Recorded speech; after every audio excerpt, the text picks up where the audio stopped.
Espiritismo Despertando Consciências há 160 anos.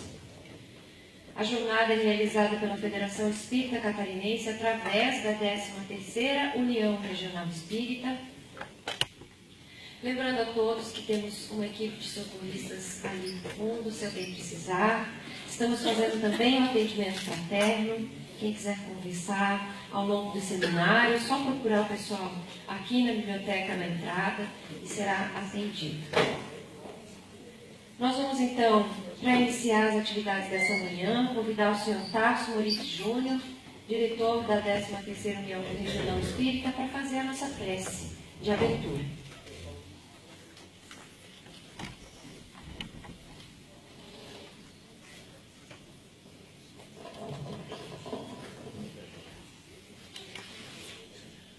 Bom dia a todos. Bom dia. Vamos unir então os nossos pensamentos em prece.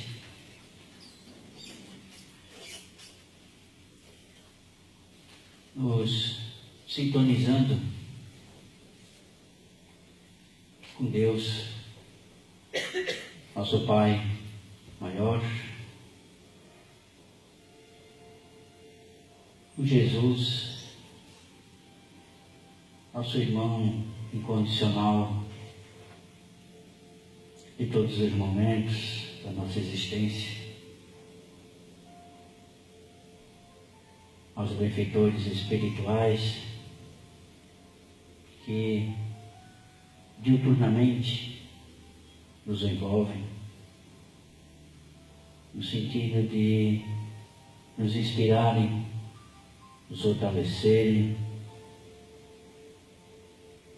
nos conceder um ânimo para que venhamos a desempenhar os nossos projetos espirituais no caminho reto, seguro,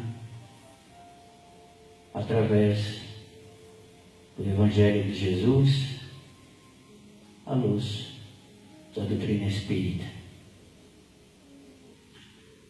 Pai amoroso, envolva-nos em paz, em luz, este ambiente em que aqui nos reunimos mais uma vez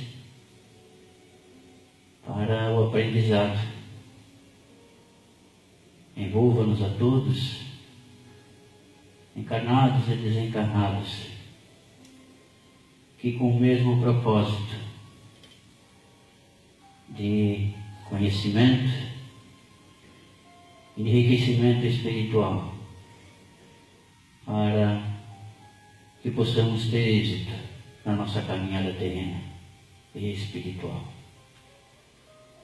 Que a paz do alto nos envolva a todos, e assim abrimos os nossos trabalhos da manhã.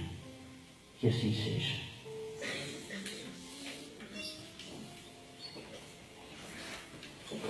Obrigada, Tarso.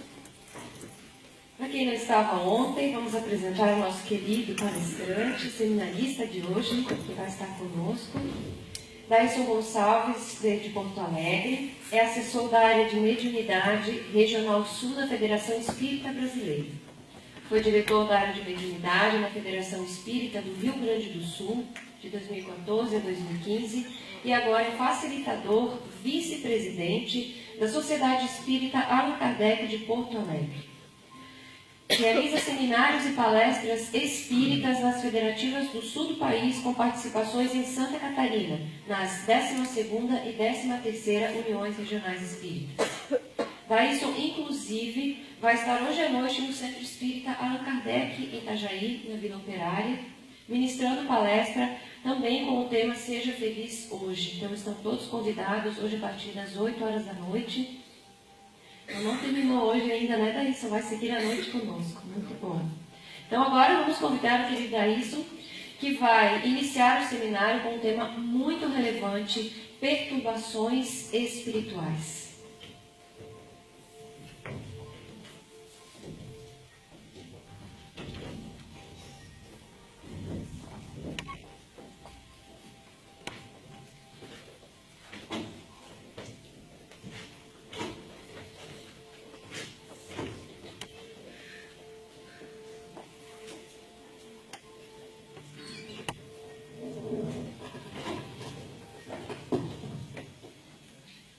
Bom dia, meus amigos. Bom dia. Bom dia, meus amigos. Bom dia. Que maravilha, que manhã linda, não é? Bom dia, meus amigos. Bom dia. É uma recepção calorosa. E precisamos, porque o tema é difícil. Esta obra, antes de adentrarmos propriamente nela, gostaríamos de informar que faremos um intervalo em torno das 10h30, de 10 minutos. E depois retomamos, então, a continuidade. Também precisamos dizer aos amigos que o trabalho se divide em duas partes. Na primeira parte, nós vamos até utilizar um termo, nós vamos pegar pesado. Porque a obra é uma leve. Costumamos dizer que a obra em si não é um puxão de orelha, mas Manuel Filomeno de Miranda, ele rasga a nossa orelha com estilete. É essa a expressão. E é necessário. Principalmente porque observamos, e os amigos devem ter conhecimento, de como está íncito, como está forte esta invectiva dos planos inferiores sobre os espíritas, sobre as casas espíritas, sobre os grupos mediúnicos. Nós temos observado, ao longo da nossa jornada, que nunca como no momento atual nós podemos observar tantos médiuns doentes, tantos trabalhadores desistindo da tarefa, tantos grupos mediúnicos fechando, tantas casas espíritas com dificuldades de relacionamento, de melindes, trabalhadores sendo atingidos pela obsessão. E a obra vem exatamente neste momento nos alertar que eles sim estão com esta pujança de um ataque que nós vamos ver nos slides a seguir, que não é mais de fora para dentro, mas a técnica é outra, é de dentro para fora. Eles estão realmente almejando os trabalhadores da última hora. Por isso é importante nós sim nos identificarmos como trabalhadores da última hora, mas perguntar, estamos efetivamente sendo trabalhadores da última hora? Nós? Estamos nos portando como trabalhadores da última hora? Ou seja, a primeira parte, ela é de uma gravidade muito importante. Por isso, nós, propositadamente, no sentido de incentivar os amigos a irem na obra, identificar o capítulo, nós não nomeamos os capítulos. E tal a gravidade de certas revelações que nós não tivemos coragem de digitar. Nós escaneamos para que a informação seja exata como está na obra. Então, gostaríamos de deixar a recomendação que se debruce sobre esta obra. E o quanto ela é importante no nosso processo de vigilância, de estarmos atentos às tarefas a que fomos chamados por Jesus. Mas se os amigos persistirem, na segunda parte, nós teremos um trabalho mais ameno. A solicitude de Deus em relação aos trabalhadores que se fazem vigilantes, aos trabalhadores que permanecem nas fileiras desse combate, que não usa armas propriamente ditas, mas que tira o R da palavra e passa então a amar, ao amor, na sua mais profunda expressão, que é o que nos pede Jesus. Então eu peço que não vão embora antes da segunda parte, que tem também a consolação, e atendendo a proposta do Espiritismo, esclarecer e consolar. Então, a obra Perturbações Espirituais, que tem atualmente nessa primeira edição esta capa, nós já verificamos com os companheiros ali que estão devendo os livros, há alguns volumes, e ela capta então nas suas entrelinhas esses espíritos que investem contra o espiritismo na tentativa de manter o mundo como ele está, para que possam continuar os seus desmandos. Quem são? A revelação. Quem são? Reencarnados. Estão eles também, e como parte de um projeto da solicitude divina, pois que, por mais difícil que se nos apresentem as situações desse momento de transição, Jesus está no leme. E mesmo a violência graçando lá fora, é no sentido de trazer estes espíritos que estavam retidos nas zonas mais inferiores, para que tivessem eles também a oportunidade da reencarnação, tal qual nós estamos tendo, e que de alguma maneira pudessem ter a oportunidade de modificação. Muitos falhando, quando nós estamos vendo. E é dessa maneira, e não poderia ser diferente, em que esses espíritos saem dos lugares de mais difícil acesso, pelo seu rancor, pelo seu ódio, onde permaneceram alguns deles por muitos anos, centenas de anos alguns, são recambiados à reencarnação em derradeira oportunidade, não a aproveitando, não retornam mais à psicosfera do nosso planeta. No entanto, a tentativa da solicitude de Deus, e deve ser a nossa postura também, pois que se desejarmos que os maus sejam depredados para outro mundo, nós estamos sendo egoístas e orgulhosos. Então queremos ficar com um mundo modificado, regenerado inteiramente para nós. Por isso, a oportunidade derradeira aos que puderem aproveitar. Então estão muitos deles nesse processo reencarnados também. Alguns deles, como iremos observar, nas instituições espíritas. A sua motivação, as suas causas, a programação das trevas, porque muito inteligentes, alguns deles com a capacidade intelectual muito aquém da nossa, faltando-lhes, obviamente, a parte moral, mas a inteligência, em algumas situações, muito superior à nossa, a sua intelectualidade.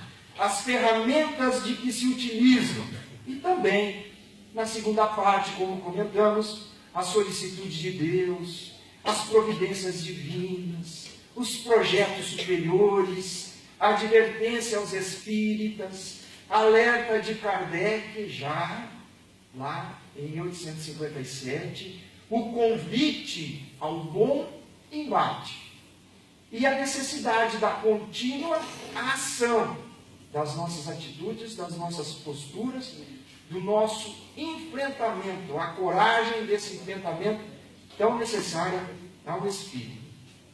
E já, no prefácio dessa obra, nós já podemos identificar a seriedade com que trata o assunto Manuel Filomeno de Miranda, através da psicografia de Valdo Pereira Franco, pois que ele já vai nos alertar.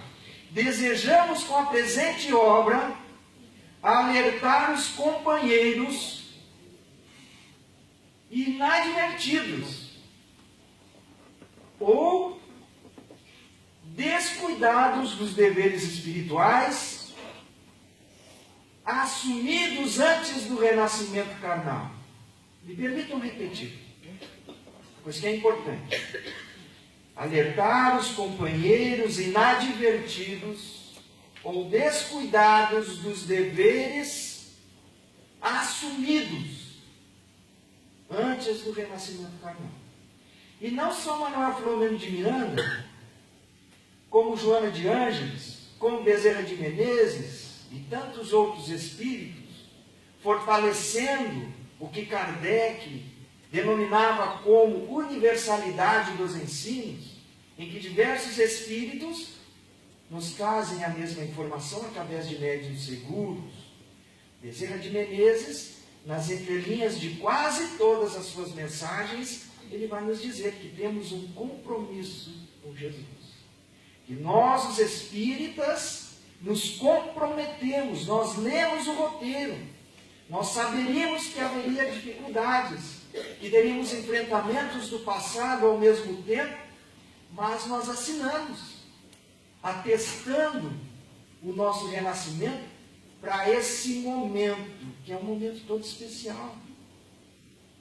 E contrastando um pouco com essa primeira parte, todos nós que estamos albergados nas fileiras do Espiritismo, sob o teto de uma casa espírita, mesmo que seja iniciando os nossos estudos, nós renascemos para esse momento.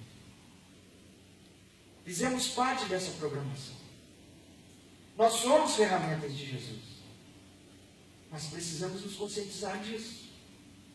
Que não estamos aqui por nós.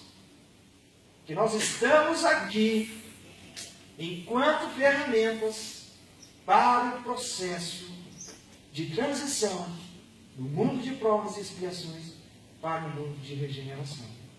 Jesus conta conosco, com cada um de nós. Por isso esse alerta tem uma tônica toda especial. Continuando, quanto às suas responsabilidades morais na condição de trabalhadores da última hora, comprometidos com os benfeitores da humanidade que neles confiam. Comprometimento, responsabilidade. E é apenas o começo desta obra que nós novamente repetimos. Aqueles que não leram, é imprescindível a sua leitura, pois que nos diz dos direcionamentos, das artimanhas, do modus operandi do mundo espiritual inferior. Não poderíamos deixar de basear o nosso trabalho na obra kardeciana. Então vamos encontrar no Livro dos Espíritos, a questão 459. A pergunta, tão conhecida a nós: influi os espíritos em nossos pensamentos e em nossos atos? Não, né? Não. E a resposta, muito mais do que marginais. A tal ponto que de ordinário são eles que vos dirigem. Então Kardec já nos fazia esse alerta há muito tempo. Na questão 484, os espíritos se afeiçoam de preferência a certas pessoas? Os bons espíritos simpatizam com os homens de bem, os suscetíveis de se melhorarem. Os espíritos inferiores com os homens viciosos, ou que podem tornar-se viciosos. Daí o seu apego, resultante da semelhança de sentimentos. A mesma sintonia, a mesma faixa vibratória, a tomada por onde eles conseguem penetrar a nossa casa mental. Eu já não diria uma tomada, mas em alguns casos é uma porta aberta que precisamos fechar através do exercício e da vigilância. E também um alerta íncica em duas obras, e que é muito importante para nós não pensarmos equivocadamente que eu sou espírita, eu estou há tantos anos estudando o espiritismo, faço palestras, sou dirigente de grupo mediúnico, faço parte da diretoria, sou facilitador, eu não sou acessível a essas influências, não. Não? Bom, eu queria trazer à nossa reflexão uma passagem de Jesus com seus discípulos, que está relatada em Primícias do Reino, de Amélia Rodrigues, psicografia de Valdo Pereira Franco, mas também por Humberto de Campos, no livro Boa Nova, Psicografia de Chico Xavier, no seu capítulo 21. Ambos falando da mesma passagem. Quando Jesus pergunta: que dizem os homens ser o Filho do Homem? Pedro: eu afirmo que tu és o Cristo, Filho do Deus vivo, aquele que todos esperávamos. Ele ainda vai dizer, segundo Amélia Rodrigues, o sol das nossas almas, a flor do nosso jardim, o canto dos pássaros, a voz da montanha. Num arrobo de poesia. E Amélia Rodrigues, então, retrata: era como se estranha voz falasse pela sua voz, pela sua boca. Jesus redargue: bem-aventurados és tu, Simão Barjonas, Pedro, alcunha Pedro, porque não te revelou a carne e nem o sangue. Não foi o seu conhecimento, o seu estudo, o seu debruçar, o seu cérebro físico, não foi os arquivos que ele detinha. Mas, Jesus então vai dizer: mas fostes instrumento da luz inacessível. Naquele momento, Pedro, ele foi médium, instrumento, ferramenta, medianeiro dos bons espíritos. Sintonizou, passou a mensagem.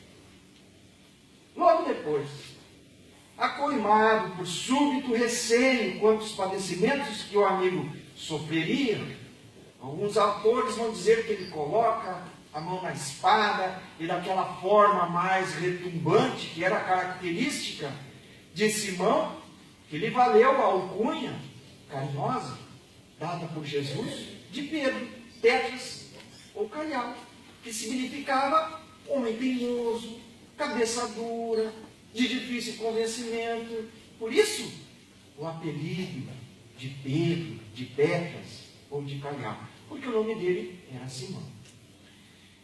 Então ele teve aquele rompante que era característica da personalidade dele, e vai dizer: não deixaremos, não permitiremos. A tal ponto de Jesus então lhe exortar: afasta-te de mim, Satanás, que me escandaliza. Pedro era Satanás? Como assim? Era Pedro que ele estava se dirigindo? Não compreendes as coisas de Deus e temes, pensando nas humanas. Pedro, tomado de surpresa, perante a reação enérgica, disciplinada e necessária de Jesus naquele momento, ele pergunta por que agir assim com ele. Jesus esclarece: é necessário vigiar. Quando falastes a meu respeito, foste medianeiro da luz imarcessível, para logo depois fazer-te veículo das trevas. Então, aquele mesmo Pedro, que havia em um outro momento sido instrumento, médium, medianeiro dos bons espíritos, nessa circunstância ele foi médium, instrumento, ferramenta dos maus espíritos. Pedro, o que sobra para nós?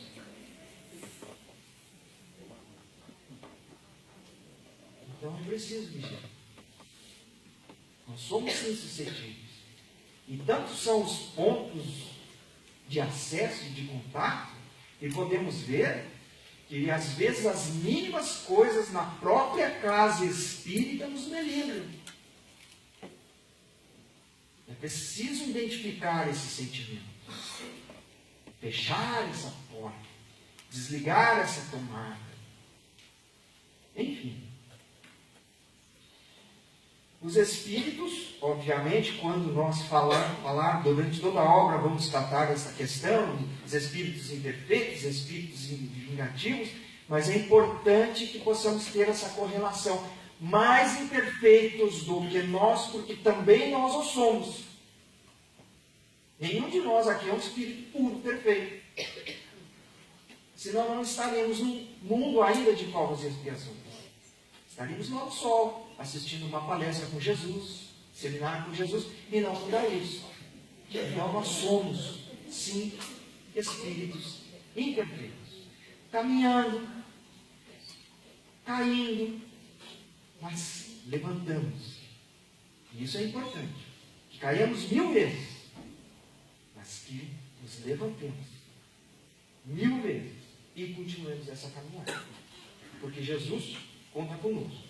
Ao mesmo tempo em que nos dá a oportunidade de reparação pelo passado delituoso, porque nós, os espíritas, os médiuns, na sua generalidade, não somos missionários na acepção comum do termo. É o que nos diz Emmanuel. Quando nos julgarmos assim, sou muito bom no que faço. Eu sou um ótimo dirigente, um ótimo palestrante, um excelente facilitador. O meu grupo é o melhor da casa. A minha casa é a melhor da URI. A minha URI é a melhor da FEC. A FEC é a melhor do Brasil. O Brasil é a pátria do mundo, a pátria do Evangelho. Cuidado. Pode estar de permeio o orgulho, o egoísmo. Todos nós estamos na caminhada. E aquele que está à frente tem o dever de ajudar quem está na retaguarda. Pela compreensão, pelo esforço em conjunto, pela união, pelos processos de unificação. Enfim, todos nós estamos em conjunto nessa caminhada. Vamos adentrar agora, então, um pouco mais na obra. Constata-se desse modo, nos diz Manuel Filomeno de Miranda, a inter-relação entre os chamados vivos e os mortos, e que ela é muito maior e vigorosa do que se pensa. Graças às leis das afinidades, há uma poderosa atração entre os semelhantes vibratórios, especialmente no que diz respeito ao campo moral e ao campo intelectual. Conforme as aspirações, os comportamentos pessoais, cada ser respira a psicosfera que emite e acaba transitando no próprio campo que constrói, nadando na própria água, enfim. Quem são? Revelação. Novamente, aqueles que chegaram depois, nós gostaríamos de considerar que não colocamos o número dos capítulos numa tentativa de que os amigos se debrucem sobre a obra e identifiquem, e assim possam ter a oportunidade de ler. Quem são? Revelação. Estamos em formação de um diálogo com uma entidade desse porte, que trazia informação a Francisco de Assis, Bezerra de Menezes e Manuel Filomeno de Miranda. Estamos numa guerra declarada. As forças do mal que um dia praticamente dominaram a terra, no período da Inquisição, e os fanáticos espirituais de antigas doutrinas que detestam Jesus, uniram-se no mesmo campo de batalha, embora a diferença de convicções quanto o que consideram seu inimigo em comum, Jesus. Na impossibilidade de o atingirem, voltam-se contra quem? Contra nós. Na impossibilidade de o atingirem, desenharam um plano hábil e sórdido em relação aos cristãos novos, os espíritas em particular, mas também as pessoas de bem em geral, para o combate no qual o amor deve ser ferido de tal maneira que se converta somente numa forma vulgar de expressar sensualidade ou interesse, qual vem acontecendo na nossa comunidade. Os espíritos do mal estão furiosos com o crescimento dos adeptos do espiritismo, cuja finalidade é recuperar espíritos enfermos, desertores e também os transviados. As facilidades de divulgação do espiritismo também é objeto dessa fúria e da sua própria aceitação pelas massas. Continuando nessa revelação. Hoje formamos um exército de combatentes bem equipados para a batalha, considerando a vantajosa posição fora do corpo, Estamos reunidos em um verdadeiro exército sob comando vigoroso, utilizando das técnicas modernas de sedução e interferência psicológica.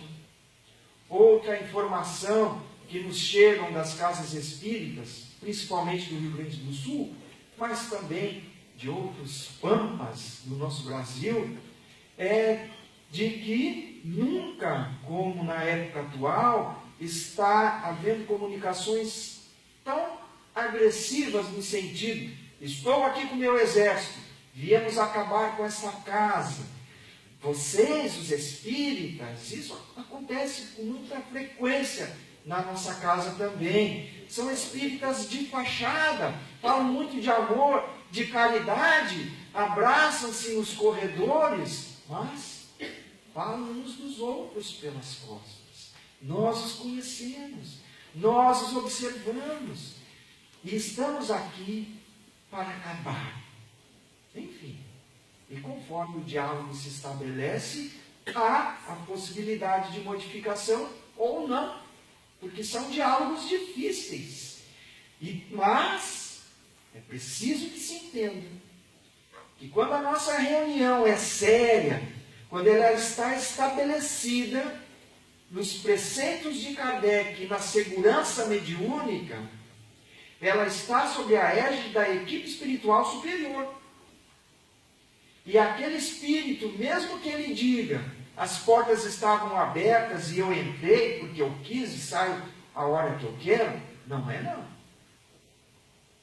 É programação da equipe espiritual.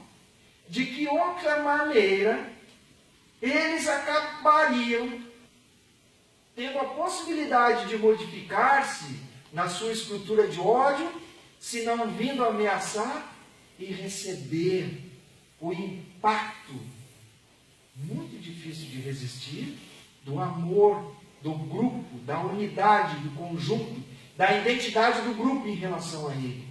Pois que se é um dialogador que diz, seja bem-vindo, meu irmão, pode ser que ele diga, não sou teu irmão, nem teu amigo, mas o grupo coeso, estudioso, sincero, com homogeneidade, conforme prescreve Kardec, na questão 341, que faz o seu exercício, o envolve e desperta nele sentimentos quiçá adormecidos há muito tempo, pela presença também de uma mãe, de um pai, de alguém que o ama,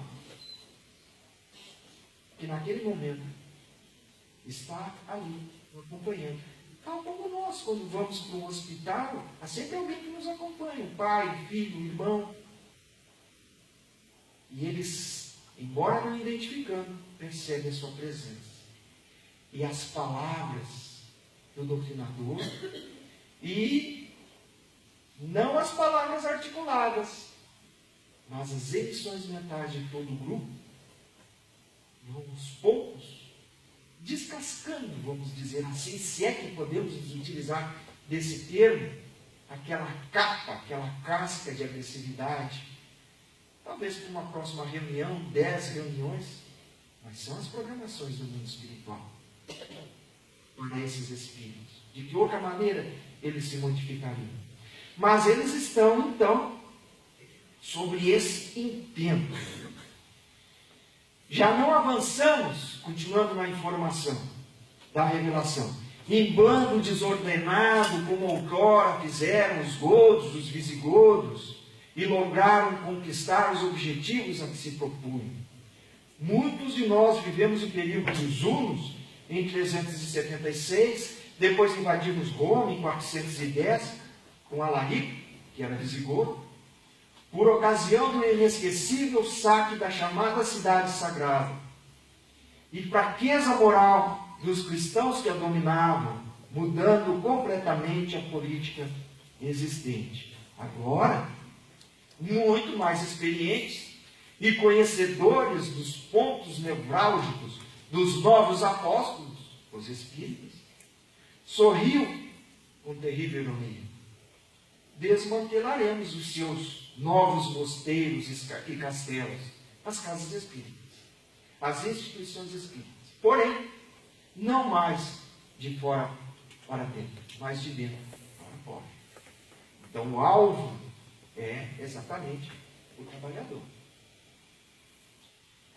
Iniciada a grande transição planetária, reencarna-se na atualidade, embora haja fluído de outras benéficas ocasiões que desrespeitaram antigos déspotas e criminosos, genocidas e bárbaros, fanáticos religiosos, odientos e zombeteiros espirituais que têm estado retidos, então, em regiões inferiores.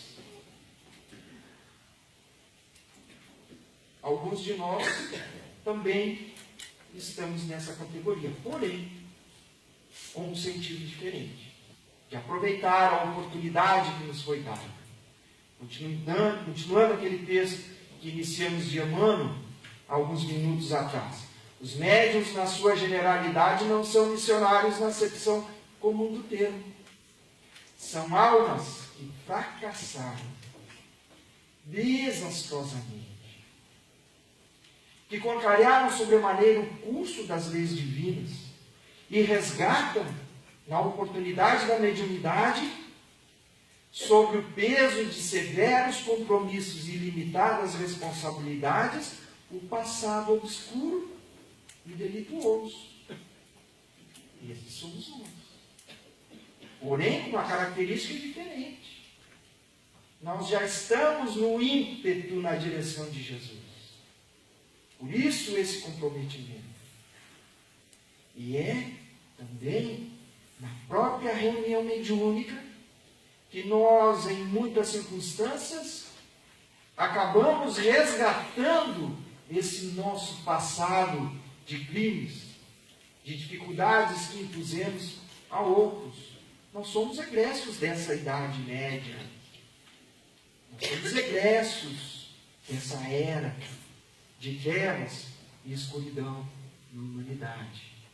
E quantas vezes o médium mais ostensivo sente uma dor em que ele poderá caracterizar, é uma dor muito forte, é como se fosse física, a impressão dessa dor. Eu chego a sentir falta de ar, momentaneamente estamos fazendo a catarse do que talvez precisássemos passar no corpo físico, mas por essa circunstância não mais necessitaremos do resgate físico propriamente dito. E no término da reunião, os bons espíritos retiram de nós os resquícios das entidades comunicantes, nada restando, se fizermos a parte que nos cabe no exercício de concentração e de entendimento da proposta. Então, sobre severos compromissos e limitadas responsabilidades, vamos resgatando o nosso passado. Mas estes outros que ainda não mudaram o interruptor, que ainda não fizeram a sua modificação comportamental no tentando do acerto, estão nessa situação. Então eles são recambiados à reencarnação, a fim de que disponham da sublime oportunidade de reparação e de crescimento na direção do bem. Calcetas e alucinados, promovem contendas, produzem justas ferozes, transformando as próprias instituições espíritas em campos de batalhas destrutivas, sem dar-se conta do prejuízo moral e doutrinário que ocasionam. Estes, então, reencarnados, mas com a proposta ainda de agressividade. Quais são as suas motivações, as suas causas? A atual situação é resultado do rancor de antigos inquisidores, suas vítimas, judeus e muçulmanos, que permanecem em região de inomináveis sofrimentos, onde instalaram o antirreino do bem e acolhem fanáticos e criminosos de toda espécie, de nível intelectual elevado, porém pobres do sentimento do amor.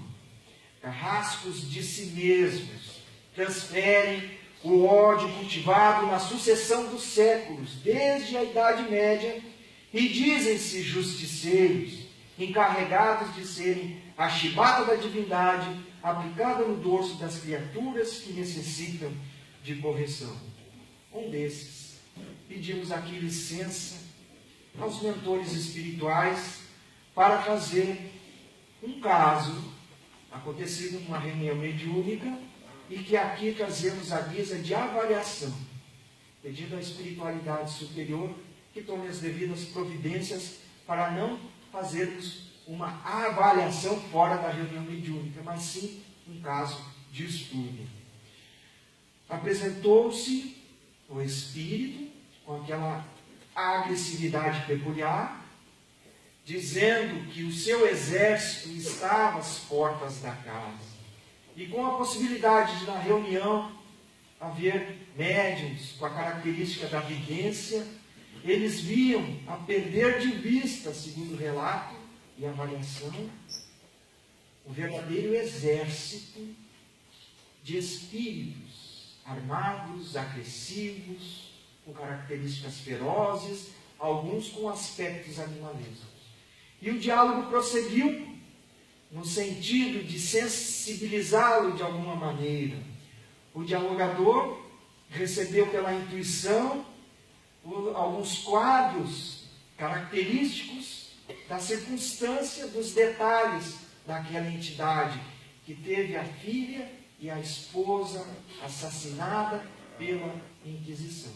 Então ele trazia aquele ódio, a sua revolta contra os espíritas, tinha por motriz a situação de que ele e a esposa foram vítimas. Estavam no local a filha e a esposa, redimidos, e há muito tempo tentando de alguma maneira alcançar o pensamento. Era parte de uma programação da equipe espiritual. Elencado a situação, falado sobre a possibilidade de perdão, de dar uma oportunidade a ele mesmo, que há tanto tempo vem sofrendo, e que não se dá conta que ficou afastado daqueles que o amavam, sem se dar conta que necessitava desse exercício para que mudasse a sua frequência vibratória e pudesse identificá-los e fazerem projetos para outras reencarnações.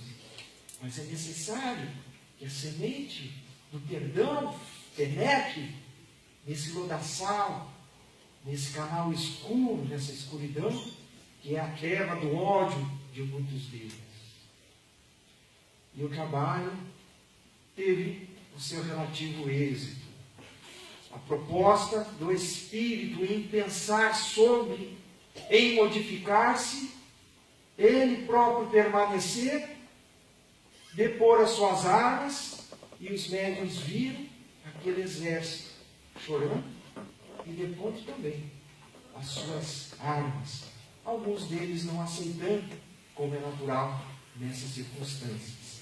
Mas nós temos exemplos muito marcantes na obra Transição Planetária, Amanhecer de uma Nova Era, e também nesta obra Perturbações Espirituais, que é o último desta trilogia, que o próprio Manuel Filomeno de Miranda disseca na obra.